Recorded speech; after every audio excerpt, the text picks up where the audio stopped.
Good morning everyone, welcome to our YouTube channel NSC online classes, जहां पे हर दिन सुबह 6 बजे करंट अफेयर्स का सेशन होता है।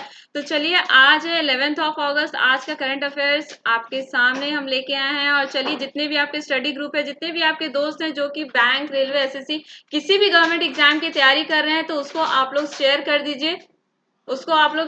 दीजिए। और आज है 11th ऑफ अगस्त। और देखिए, यहाँ पे एनएससी ऑनलाइन क्लासेस में सिर्फ आपको वन लाइनर ऑब्जेक्टिव नहीं मिलता है, सिर्फ उसके साथ ही साथ हम लोग पूरा डिटेल में डिस्कशन करते हैं। और साथ ही साथ हम लोग डेली रिवीजन भी करते हैं, ताकि आपको मेंस के लिए अपने जो भी आपके SBI clerk, IBPS clerk, RRB clerk के जो भी मेंस आने वाले हैं, उसके लिए आपको एक्स्ट्रा ना मेहनत करने पड़े। और देखिए, ये नंबर आप लोग नोट डाउन कर लीजिए। कोई भी एग्जाम से रिलेटेड कोई भी प्रॉब्लम हो रहा हो, किसी भी एग्जाम को देना है, किस तरह से उसको टैकल करना है, तो इसके लिए इस नंबर पे आप कांटेक्ट कर सकते हैं। तो चलिए, इसी के साथ हम लोग आज का पहला क्वेश्चन स्टार्ट करते हैं। तो ये रहा पहला question. World Lion Day is globally celebrated on which day? तो बताना है वर्ल्ड लायन डे कब मनाया गया है। तो देखिए, option number D is the right answer, 10th of अगस्त। और 10th ऑफ अगस्त से एक बात और याद रखिएगा कि वर्ल्ड बायोफ्यूल डे भी मनाया गया है आपका 10th ऑफ अगस्त को। तो दो डेट याद रखिएगा, वर्ल्ड लायन डे और वर्ल्ड बायोफ्यूल डे। और 9th ऑफ अगस्त से याद रखिएगा, देखिए, वर्ल्ड ट्राइबल डे सेलिब्रेट किया गया है। वर्ल्ड ट्राइबल डे सेलिब्रेट किया गया 9th ऑफ अगस्त को। और 6th ऑफ अगस्त से आपको याद आ रहा होगा कि अभी हिरोशिमा डे मनाया गया है। हिरोशिमा डे मनाया गया 6th ऑफ अगस्त को। और 9th ऑफ अगस्त को नागासाकी डे भी मनाया जाता है। ठीक है, नागासाकी डे भी मनाया जाता है 9th ऑफ अगस्त को। तो और ये भी याद रखिएगा कि 34th फाउंडेशन डे मनाया गया था, किसका? ट्रिप्ट का। ठीक है, ट्रिप्ट का फाउंडेशन डे मनाया गया था 34th, किस दिन? तो 6 अगस्त को। और 8th अगस्त से याद रखिएगा कि क्विट इंडिया मूवमेंट का 79th एनिवर्सरी सेलिब्रेट किया गया है 8th ऑफ अगस्त को। तो इस तरह से हम लोगों ने डेट डिस्कस किया। और एक 1 अगस्त को क्या सेलिब्रेट किया गया है, अगर आपको याद है तो कमेंट बॉक्स में लिखिए। 1 अगस्त को क्या सेलिब्रेट किया गया? वर्ल्ड मुस्लिम राइट डे सेलिब्रेट किया गया था। ठीक है, और 1 से 7 अगस्त तक हम लोगों ने क्या वीक मनाया? वर्ल्ड ब्रेस्ट फीडिंग वीक चलाया गया है 1 से 7 अगस्त तक। तो ये भी याद रखिएगा। तो चलिए, इसी के साथ आगे बढ़ते हैं अपने अगले क्वेश्चन की तरफ। तो ये रहा अगला क्वेश्चन, देखिए, which country is going to host International Army Games 2021? अभी कौन सी कंट्री है जो कि होस्ट करने जा रही है इंटरनेशनल आर्मी गेम्स? और ये देखिए कौन सी कंट्री है। तो option number A is the right answer, Russia country जो है होस्ट करने जा रही है इंटरनेशनल आर्मी गेम्स 2021। और इसमें हमारे इंडियन आर्मी 101 इंडियन आर्मी जो इंडिया के हैं वो इसमें पार्टिसिपेट करने वाले हैं। और ये कब तक चलेगा? देखिए, 22 ऑफ अगस्त से ये 4th ऑफ सितंबर तक चलेगा। ठीक है, 4th ऑफ सितंबर तक ये इवेंट चलेगा। और इस बार ये 7th एडिशन है। ठीक है, इस बार ये 7th एडिशन है। और ये स्टार्ट कब से किया गया था? 2015 से इसको स्टार्ट किया गया था। और इस बार का ये 7th एडिशन है। तो ये बातें भी याद रखिएगा। और रशिया से एक और इम्पोर्टेंट न्यूज है कि अभी अपना स्पेस स्टेशन बनाने जा रही है रशिया। तो ये कब तक का टारगेट रखा गया है? 2030 तक का टारगेट रखी है रशिया की, वो अपना खुद का एक स्पेस स्टेशन तैयार करेगी। और इसके लिए उन्होंने ईयर कौन सा तय किया? 2030 तक का, 2030 तक का। और यूएई से याद रखिएगा कि यूएई और इंडिया के बीच में अभी एक एक्सरसाइज हम लोगों ने डिस्कस किया था। वो कौन सा एक्सरसाइज था? जायद तलवार एक्सरसाइज। ठीक है, ये हुआ था इंडिया यूएई के बीच में अभी रिसेंटली। और यूएई से एक बात और न्यूज में है कि यूएई ने अभी अनाउंसमेंट किया था कि वहां के जितने भी डॉक्टर्स हैं उनको गोल्डन वीजा दिया जाएगा। ठीक है, गोल्डन वीजा दिया जाएगा वहां के जितने भी डॉक्टर्स हैं उनको। तो ये इसलिए यूएई भी अभी बहुत हाईलाइटेड थी, न्यूज में थी। तो इसके बारे में भी डिटेल याद रखिएगा। और रही बात ईरान की, तो ईरान के अभी रिसेंटली नए प्रेसिडेंट अपॉइंट हुए हैं। ईरान के नए प्रेसिडेंट अपॉइंट हुए हैं। तो वो कौन है? अगर किन्हीं को याद है तो वो लोग लिखिए, इब्राहिम रईसी। ठीक है, इब्राहिम रईसी। और इनके ईरान के ही वाइस प्रेसिडेंट भी बनाए गए हैं अभी रिसेंटली, वाइस प्रेसिडेंट भी बनाए गए हैं। वाइस प्रेसिडेंट का नाम क्या है?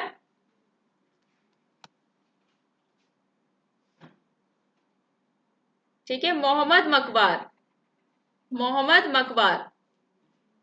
मकबार जो है ईरान के वाइस प्रेसिडेंट है, जिनका कि अभी रिसेंटली अपॉइंटमेंट हुआ था। तो यहाँ से ये बातें याद रखिएगा। थाईलैंड से याद होगा कि सनस्क्रीन को बैन करने वाला अभी रिसेंटली में कौन सा कंट्री बन गया है? थाईलैंड। और अगर फर्स्ट कंट्री की बात करें, कौन सी फर्स्ट कंट्री है जिसने कि सनस्क्रीन को बैन किया था? तो वो था पलाव। ठीक है, वो था पलाव कंट्री और अभी थाईलैंड है। तो इसी के साथ इसको याद रखिएगा। तो चलिए इसी के साथ आगे बढ़ते हैं अगले क्वेश्चन की तरफ। तो ये रहा अगला question, who has written a book the year that wasn't the diary of a 14-year old। अभी किसके द्वारा ये बुक लिखा गया है, the year that wasn't the diary of a 14-year old। तो ये देखिए ये बुक लिखा गया है ब्रिशा जैन के द्वारा। ओके, ब्रिशा जैन के द्वारा ये बुक लिखा गया। और अशोक लवासा से याद रखिएगा, इनके द्वारा एक बुक लिखा गया था। कौन सा book, ordinary life, an ordinary life करके एक बुक आया था जो कि अशोक लवासा के द्वारा लिखा गया था। और प्रशांत देसाई की बात करें तो इनके द्वारा भी एक बुक लिखा गया था, the biography of a failed venture, the biography of a failed venture. ये जो बुक लिखा गया था वो लिखा गया था प्रशांत देसाई के द्वारा। तो ये इनका भी नाम याद रखिएगा। और रुद्रांशु मुखर्जी के द्वारा जो बुक लिखी गई थी उसका नाम क्या था, the Begum and the Rani, the Begum and the Rani. ये बुक लिखा गया था रुद्रांशु मुखर्जी के द्वारा। तो यहाँ से ये याद रखिएगा। और देखिए the year that was in the diary of a 14-year old, जो बुक ब्रिशा जैन के द्वारा लिखा गया, ये इनॉग्रेट किसके द्वारा किया गया, ये बहुत बड़ी बात है। ये एक एक्ट्रेस है, नाम आप लोगों ने सुना होगा, शबाना आजमी। ठीक है, शबाना आजमी, इनके द्वारा ये बुक का इनॉग्रेशन हुआ है। तो इनका भी नाम आप लोग याद रखिएगा। तो चलिए इसी के साथ आगे बढ़ते हैं अगले क्वेश्चन की तरफ। तो ये रहा अगला question, which state government launch E Nagar mobile app. अभी कौन से स्टेट गवर्नमेंट ने लॉन्च किया है ई नगर मोबाइल ऐप। तो ये देखिए ई नगर मोबाइल ऐप कौन से स्टेट का, तो गुजरात गवर्नमेंट ने लॉन्च किया है ई नगर मोबाइल ऐप। और देखिए गुजरात से याद रखिएगा कि गुजरात ने अभी किसान सनराइज स्कीम भी लॉन्च किया था, किसान सनराइज स्कीम भी लॉन्च किया था। किसने, तो गुजरात ने। तो इसका भी ध्यान रखिएगा। और उत्तराखंड से बात करें तो उत्तराखंड में अभी वंदना कटारिया को ब्रांड एम्बेसडर बनाया गया है। वंदना कटारिया को ब्रांड एम्बेसडर बनाया गया है किस चीज का, वुमेन एम्पावरमेंट का। ठीक है, वुमेन एम्पावरमेंट का ब्रांड एम्बेसडर बनाया गया वंदना कटारिया को। तो उत्तराखंड का बनाया गया। तो यहाँ से इनका नाम याद रखिएगा। और केरला की बात करें तो केरला के पीएस बैनर्जी थे, जिनका कि अभी निधन हो गया। वो एक कार्टूनिस्ट और स्कल्प्टर थे। तो इनका भी नाम ध्यान रखिएगा, पीएस बैनर्जी। और झारखंड में अभी एडीबी ने $112 मिलियन का लोन दिया था। ठीक है, किस लिए दिया गया था, ताकि जो भी अर्बन वाटर सप्लाई प्रोजेक्ट है उसको बूस्टअप किया जाए। अर्बन वाटर सप्लाई को बूस्टअप करने के लिए एडीबी ने $112 मिलियन का लोन दिया था झारखंड को। तो इससे ये याद रखिएगा। और देखिए ई नगर से एक बात और याद आ रहा है कि ई नायरा एक लॉन्च किया गया था। ई नायरा लॉन्च किया गया था, ये किसने लॉन्च किया था, ई नायरा नाइजेरिया ने लॉन्च किया था। ठीक है, नाइजेरिया ने अपना खुद का एक क्रिप्टो करेंसी लॉन्च किया था जिसका नाम रखा गया था ई नायरा। तो यहाँ से ई नगर और ई नायरा को कोरिलेट करके आप पढ़ सकते हैं कि ई नगर को गुजरात ने किया था और ई नायरा को नाइजेरिया ने इनॉग्रेट किया था। और एक और पोर्टल लाया गया था, जन सहायक आपका सहायक। और ये कहाँ पे लाया गया था, ये हरियाणा में लाया गया था। ये हरियाणा में एक हिट ऐप लाया गया था, ये बिहार में लाया गया था। तो ये भी बात याद रखिएगा। एक हिट ऐप का फुल फॉर्म क्या था, होम आइसोलेशन ट्रैकिंग ऐप। ठीक है, होम आइसोलेशन ट्रैकिंग ऐप। चलिए इसी के साथ आगे बढ़ते हैं। Which bank was listed agency bank for government business. अभी गवर्नमेंट बिजनेस के लिए अभी किस बैंक को एज ए एजेंसी बैंक में लिस्ट किया गया है, शामिल किया गया है। तो वो कौन सी बैंक है, वो है Karnataka bank. Okay, option number A is the right answer, Karnataka bank. इसके पहले अभी इंडसइंड बैंक को भी शामिल किया गया था। हम लोगों ने पढ़ा भी था इंडसइंड बैंक के बारे में, इसको भी शामिल किया गया था एज ए एजेंसी बैंक। और अभी कर्नाटका बैंक को भी शामिल किया गया है। ठीक है, कर्नाटका बैंक। और देखिए एसबीआई से याद रखिएगा कि आरोग्यम हेल्थ केयर बिजनेस इसने स्टार्ट किया था। आरोग्यम हेल्थ केयर बिजनेस इसने स्टार्ट किया था ताकि जो भी हेल्थ केयर रिलेटेड चीजें हैं उनको सपोर्ट किया जाए। ठीक है, तो इसलिए इसको लॉन्च किया गया था, आरोग्य हेल्थ केयर बिजनेस सेटअप किया गया था। और साथ ही साथ एसबीआई ने सिम बाइंडिंग फीचर भी लॉन्च किया था। किसने, तो एसबीआई ने। और एसबीआई से एक बहुत बड़ी न्यूज थी कि राष्ट्रपति भवन में पहला ब्रांच खोलने वाला कौन सा बैंक बना था, तो वो भी आपका एसबीआई ही था। और रही बात फेडरल बैंक की, तो फेडरल बैंक से याद होगा एक फेडी वर्चुअल असिस्टेंस करके एक लॉन्च किया गया था। कौन किया था, तो वो फेडरल बैंक लॉन्च की थी। और एचडीएफसी से बैंक से याद रखिएगा कि दुकानदार ओवरड्राफ्ट स्कीम, दुकानदार ओवरड्राफ्ट स्कीम, ये कौन सी बैंक ने लॉन्च किया था? तो HDFC बैंक ने लॉन्च किया था, जिसमें कि 50,000 से 10 लाख तक का लोन आप ले सकते हैं। ठीक है, ये किया था HDFC बैंक। तो चलिए इसी के साथ आगे बढ़ते हैं अगले क्वेश्चन की तरफ। तो ये रहा, देखिए अगला question, which IIT has developed a low cost water purification unit. अभी किस IIT ने डेवलप किया है एक low cost water purification unit? तो ये कौन सी IIT है? तो देखिए IIT जोधपुर है। ठीक है, IIT जोधपुर है जिसने कि इसका इनॉग्रेशन किया है। जो भी प्यूरिफिकेशन किया जाता है वाटर का, तो उसको प्यूरिफाई करने में उसको बहुत ही कम कॉस्ट लगेगा, इसके लिए इसने एक मशीन डेवलप किया है। और ये कौन सी IIT की है? तो IIT जोधपुर है। और IIT रोपड़ से याद रखिएगा कि फेक बस्टर को डिटेक्ट लॉन्च करने वाला कौन सी IIT बना था? तो ये था IIT रोपड़। और IIT हैदराबाद की बात करें तो एक कोवी होम पोर्टल लाया गया था, ये जो लॉन्च किया गया था IIT हैदराबाद के द्वारा लॉन्च किया गया था, तो इसका भी नाम याद रखिएगा। एक IIT मद्रास का नाम याद रखिएगा, IIT मद्रास ने लॉन्च किया था NB ड्राइवर।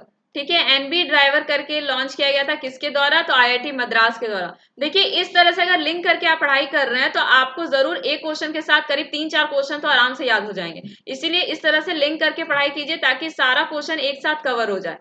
तो चलिए इसी के साथ आगे बढ़ते हैं अगले क्वेश्चन की तरफ। इन विच स्टेट और यूनियन टेरिटरी साइक्लोथन प्रोग्राम पैदल फॉर दल हैज बीन ऑर्गेनाइज? बताइए पैदल फॉर दल ये कहाँ पे ऑर्गेनाइज किया गया है? तो ये देखिए Jammu Kashmir, option number A is the right answer. Jammu Kashmir में अभी स्टार्ट किया गया है पैदल फॉर दल। और देखिए लद्दाख की बात करें तो अभी पानी माह कैंपेन स्टार्ट किया गया था, कहाँ पे? तो लद्दाख में स्टार्ट किया गया था। तो यहाँ से याद रखिएगा पानी माह लद्दाख, और पैदल फॉर दल ये जम्मू कश्मीर में लॉन्च किया गया था। और लक्षद्वीप की बात करें तो लक्षद्वीप से आपको याद होगा कि लक्षद्वीप में अभी वाटर विला सेटअप किया गया है, वाटर विला सेटअप किया गया कहाँ पे? लक्षद्वीप में। और दिल्ली गवर्नमेंट की बात करें तो Delhi at the rate 2047 initiative launch किया गया, कहाँ पे? दिल्ली गवर्नमेंट ने लॉन्च किया है। तो यहाँ से ये बातें भी ध्यान में रखिएगा। तो इसी के साथ आगे बढ़ते हैं अगले क्वेश्चन की तरफ। Where was the first meeting of deputy NSA level held? बताइए नेशनल सिक्योरिटी एडवाइजर लेवल का मीटिंग हुआ है, तो ये पहला डिप्यूटी मीटिंग था, तो वो कौन सा कंट्री में हुआ है वो बताना है। तो ये है Colombo, option number B is the right answer. Option number B is the right answer, Colombo. ठीक है, ये जो मीटिंग हुआ है वो कोलंबो में हुआ है। और देखिए पाकिस्तान से याद रखिएगा कि पाकिस्तान में अभी मोहम्मद रिजवान जो थे वो पाकिस्तान से थे, और इन्होंने एक वर्ल्ड रिकॉर्ड बनाया था। वो वर्ल्ड रिकॉर्ड क्या था कि इन्होंने सबसे ज्यादा रन स्कोर किया है T20 मैच में, T20 इंटरनेशनल क्रिकेट में इन्होंने सबसे ज्यादा रन स्कोर किया है। तो ये है मोहम्मद रिजवान, जो कि कहाँ से है? पाकिस्तान से है। और रही बात साउथ अफ्रीका की, तो साउथ अफ्रीका अभी पहला कंट्री बन गया है जो कि पेटेंट राइट ग्रांट कर रहा है आर्टिफिशियल इंटेलिजेंस को। जो भी इन्वेंशन हो गया आर्टिफिशियल इंटेलिजेंस के थ्रू, तो उसको पेटेंट राइट देने का घोषणा किया है। तो ये कौन सा कंट्री है? तो साउथ अफ्रीका। और म्यांमार से एक बात याद रखिएगा कि वहां के न्यू इंटीरियम पीएम बनाए गए, उनका नाम क्या है? मिन ओंग हलांग। ठीक है, मिंग ओंग हलांग जो है इसके नए इंटीरियम पीएम बनाए गए, तो यहाँ से ये नाम भी याद रखिएगा। चलिए इसी के साथ आगे बढ़ते हैं अगले क्वेश्चन की तरफ। The name of Kakori incident has been changed by the UP government to what name? Kakori incident जो हुआ था यूपी में, उसका नाम चेंज कर दिया गया, तो इसका नाम क्या कर दिया गया? तो देखिए option number A is the right answer, Kakori train action. क्योंकि जो इंसिडेंट शब्द है, इंसिडेंट का हिंदी वर्ड होता है कांड, तो ये जो शब्द है ना, ये हमारे जो भी संविधान है उसमें ये सही नहीं माना जाता है। ठीक है, इसलिए इसका नाम चेंज करके ककोरी ट्रेन एक्शन कर दिया गया। तो और ये कहाँ पे है? तो यूपी में है। तो ये बात याद रखिए, एग्जाम में आपसे पूछ सकता है ये कौन सा स्टेट में है, तो ये यूपी में। तो चलिए इसी के साथ आगे बढ़ते हैं अगले क्वेश्चन की तरफ। Who has written a book a death in Sonagachi a novel? किसके द्वारा ये बुक लिखा गया? अ डेथ इन सोंगाची एक नोवेल है, तो बताइए किसके द्वारा लिखा गया है? तो ये देखिए option number is the right answer, Rijula Das के द्वारा ये बुक का इनॉग्रेशन, ये बुक लिखा गया है। और रही बात रेखा शर्मा से याद होगा कि इनको अभी 3 साल के लिए अपॉइंट किया गया नेशनल कमीशन फॉर वुमेन का चेयरपर्सन बनाया गया रेखा शर्मा को। ठीक है, और MS धोनी से याद होगा अभी इसको ब्रांड एम्बेसडर बनाया गया। ठीक है, किसका? MS धोनी को ब्रांड एम्बेसडर बनाया गया होम लेन का। ओके, होम लेन का ब्रांड एम्बेसडर बनाया गया MS धोनी को। तो यहाँ से ये बातें भी ध्यान में रखिएगा। तो चलिए इसी के साथ आगे बढ़ते हैं अगले क्वेश्चन की तरफ। Which minister is going to attend 8th SCO meeting of minister of justice. अभी मिनिस्टर ऑफ जस्टिस का 8वां SCO मीटिंग होगा, तो बताइए इंडिया की तरफ से कौन जाएंगे? तो ये है किरण रिजिजू। आपको पता है ये इनके पास minister of justice and empowerment ministry किसके पास है? तो ये किरण रिजिजू के पास है। तो ये जो है इंडिया की तरफ से डेलीगेट होंगे जो कि वो उस मीटिंग में जाएंगे।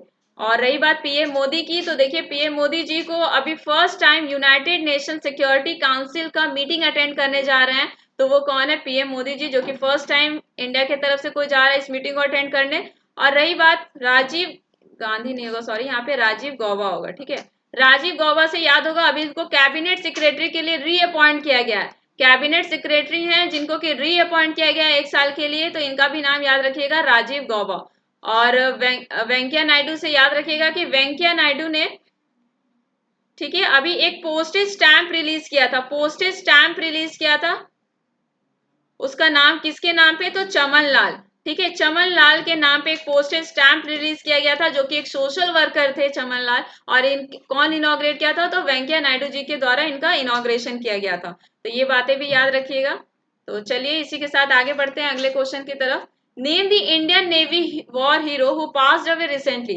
अभी इंडियन नेवी हीरो कौन थे जिनका कि अभी रिसेंटली में निधन हो गया? तो ये देखिए option number B is the right answer, Gopal Rao. ठीक है, गोपाल राव जो थे इंडियन नेवी वॉर हीरो थे जिनका कि अभी रिसेंटली निधन हो गया। और तो देखिए यहाँ से सचदेव, सचदेव से याद होगा इनको पद्मश्री अवार्ड मिला था। पद्मश्री अवार्ड मिला था। और ये एक राइटर है, फीमेल राइटर है सचदेव। और इनको डोगरी लैंग्वेज के ये राइटर थे जिनका भी रिसेंटली निधन हो गया था, तो इनका भी नाम याद रखिएगा। और रही बात SS बाबू की, तो ये इंडियन ओलंपियन थे। ठीक है, ये भी ओलंपियन थे, स्पोर्ट्स पर्सन थे जिनका कि अभी रिसेंटली निधन हो गया था, SS बाबू। और मन कौर, मन कौर क्या थे? ये भी एक स्पोर्ट्स पर्सन थे, स्प्रिंटर। ये स्प्रिंटर थे जिनका कि अभी रिसेंटली निधन हो गया। इनको मिरेकल फ्रॉम चंडीगढ़ भी बोला जाता था।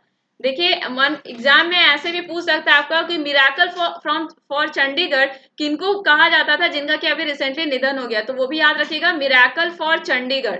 मिरेकल फॉर चंडीगढ़ मन कौर को कहा जाता था जिनका भी रिसेंटली निधन हो गया था। और ये कहाँ से थी? पटियाला पंजाब से थी। ये पटियाला पंजाब से थी।